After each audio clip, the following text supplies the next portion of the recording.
News शिखरांश को like, comments, share और subscribe जरूर करें। प्रचार कर रहे हैं उनके काका उनके दामाद। बोला चाचा बोलने के तो मतलब बात कर अरे नहीं ठीक है बार वो क्या बोलते हैं भाई साले पूछना वाला था जो अपना जो गेरियल जो है डिनर वाला हम एमपी में रहते हैं, बहुत परेशान गाड़ी वाले को बहुत परेशान करते हैं जीवन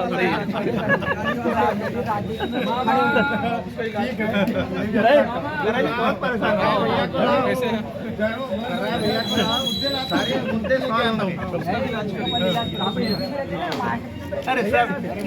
विनम्रता, स्पष्ट और मधुर व्यवहार से आमजन का दिल जीत रहे हैं राजकुमार। बालाघाट जिले की लांजी विधानसभा से भारतीय जनता पार्टी के अधिकृत प्रत्याशी है राजकुमार।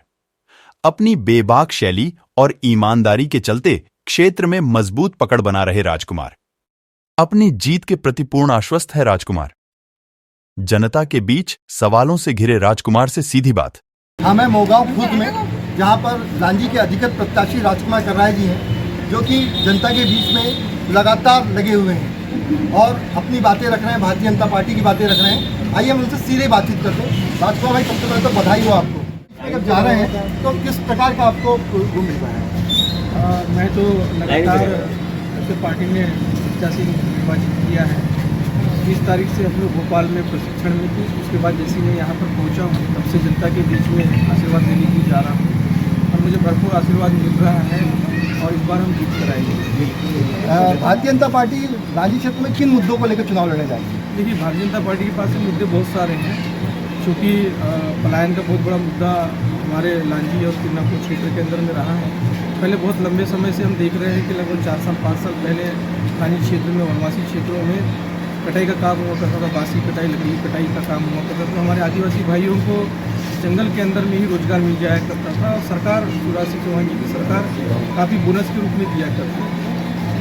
लोगों को 50,000, 60,000, 1 लाख, 1.5 लाख, 2 लाख रुपए तक कर उनको बोनस मिला करता था। उनके जो आजीविका थी वो बहुत अच्छे से निर्भर हो जाया करता था और बाहर जो दक्षिण भारत में जाया करते थे रोजी कमाने के लिए, वो बंद हो जाया करता था। लेकिन अभी हम देख रहे हैं कि हमारे यहाँ पलायन बहुत तेज़ी से बढ़ा है।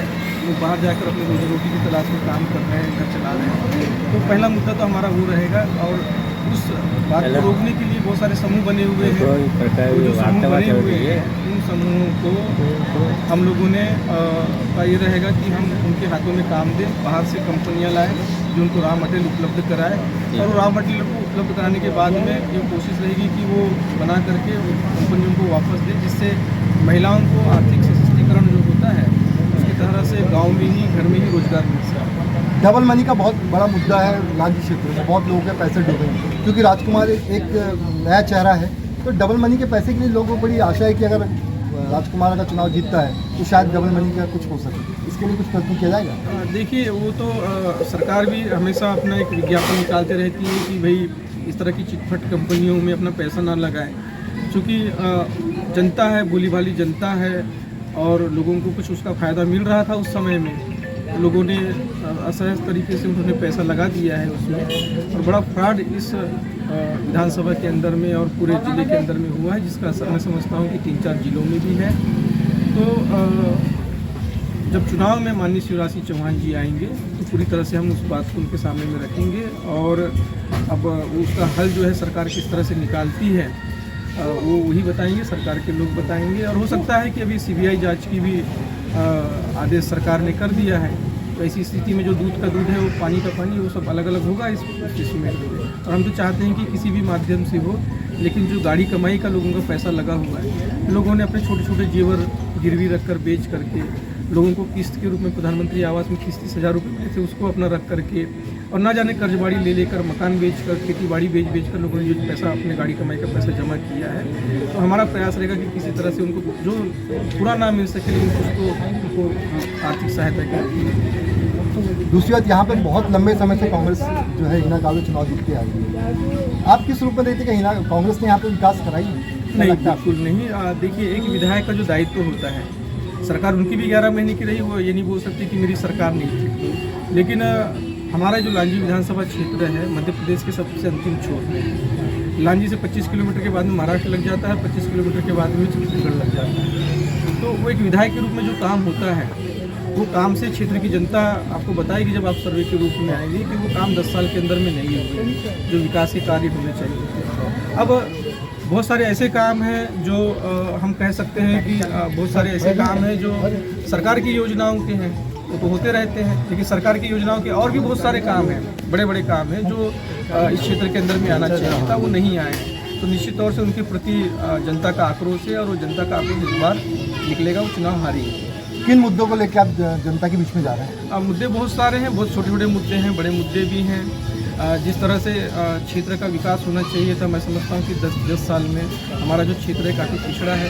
अन्य क्षेत्रों के अंदर में भी हम जाते हैं, देखते हैं, चुनाव प्रचार में जाते हैं, रिश्तेदारियों में जाते हैं, संबंधों में जाते हैं, तो हम देखते हैं कि हमारे क्षेत्र से आगे बढ़कर दूसरा क्षेत्र हो चुका है। इसका मतलब कि जनप्रतिनिधि जो है वो ठीक से काम नहीं कर रहे हैं। और जनप्रतिनिधि बन जाना मेरा एक उद्देश्य है कि गांव के अंदर में हमको गांव के अंदर रोजगार देना और गांव को एक मॉडल के रूप में उभारना, हर घर तक के पानी पहुंच जाए, अच्छी स्वास्थ्य सुविधाएं पहुंच जाए, गांव के अंदर में लोगों को अच्छा स्वास्थ्य सुविधाएं मिल जाए, बच्चों को अच्छे पढ़ने लिखने के लिए जिस तरह से सीएम साहब ने अभी सीएम राइस स्कूल प्रारंभ किया, हम चाहते हैं कि एक विधानसभा के अंदर में एक सीएम राइस ना हो, बल्कि हर गाँव के अंदर में एक सीएम राइस हो, ताकि यहाँ का गरीब का बच्चा भी जो सेंट्रल की जो नीतियाँ होती है और सीबीएसई स्कूल में जैसे पढ़ते हैं वैसी शिक्षा गरीब के बच्चे को भी पढ़ने का अधिकार है, वो शिक्षा मिले लोगों को। तो सरकार की तरफ इस ओर ध्यान आकर्षण करना है और निश्चित तौर से शिवराज सिंह चौहान जी उस क्षेत्र उस दिशा में काम करना प्रारंभ कर दिया है उन्होंने। और सबसे अंतिम सवाल राजकुमार भाई, जब से आपको टिकट मिली है लगातार भारतीय जनता पार्टी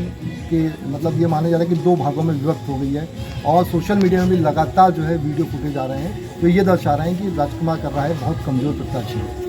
देखिए, ये तो एक विपक्ष का हम कह सकते हैं कि षड्यंत्र है। अब मैं जब चुनाव लड़ा था 2005 में जिला पंचायत सदस्य का, अन्य क्षेत्र से जाके लड़ा था, जनपद का अध्यक्ष का चुनाव में लड़ा था, तो जनपद सदस्य का चुनाव 1795 वोट से जीता था मैं। अब प्रत्याशी इस तरीके जिले में सबसे सर्वाधिक वोटों से जीतने का मेरे पास में रिकॉर्ड है। जनपद अध्यक्ष का जब मैं चुनाव लड़ा था तो 24 में से 19 वोट मुझे प्राप्त हुए थे और क्षेत्र की जनता बहुत लंबे समय से 2008 से लेकर आज तक के विधायक के रूप में मुझे देखना चाहती है और मुझे विश्वास है इस बार मैं चुनाव जीतूंगा और कोई भी चुनाव में आज तक हारा नहीं हूँ और मुझे विश्वास है कि मैं चुनाव जीत कर आऊँगा।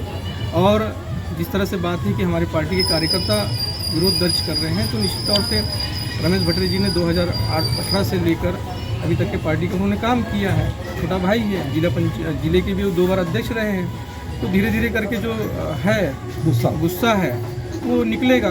भाई मुझे भी जब 2018 में मुझे टिकट नहीं मिली थी तो मैं भी बहुत गुस्से में था, पार्टी से इस्तीफा दे दिया था, पार्टी ने बुलाया फिर आ गए।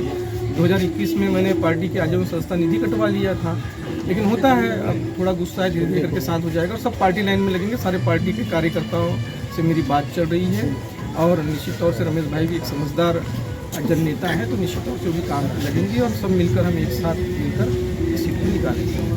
आम आदमी पार्टी का एक लगता है कि आप आम आदमी पार्टी में चलेगा फिर भाजपा में, ये भी एक आपका बहुत देखिए, अभी तो हमारी सरकार चली गई थी, सिंधिया जी आए, उनके साथ में 24 विधायक पार्टी में आए, वो तो जन्मजात कांग्रेसी थे, 3-3, 4-4 आज़ादी से पहले से 3-3, 4-4 पीढ़ियों से कांग्रेसी थे। पार्टी ने उनको लाया है, विधानसभा का चुनाव लड़ाया है, कुछ लोगों को मंत्री बनाया है, सिंधिया जी को राज्यसभा का सदस्य बनाया है।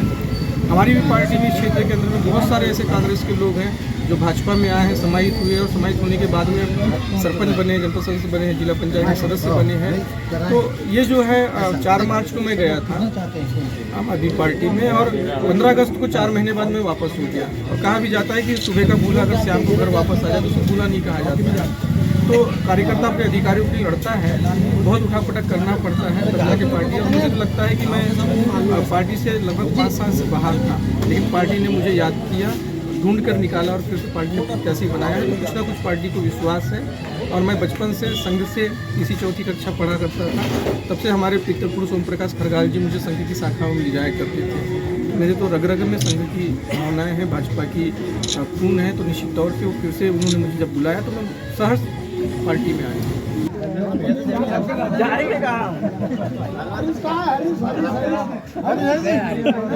अरे हरे मामा जाओ, फोटो लो भैया के संग में। चलो भैया संघर्ष करो, हम तुम्हारे साथ हैं। भैया संघर्ष करो, हम तुम्हारे साथ हैं।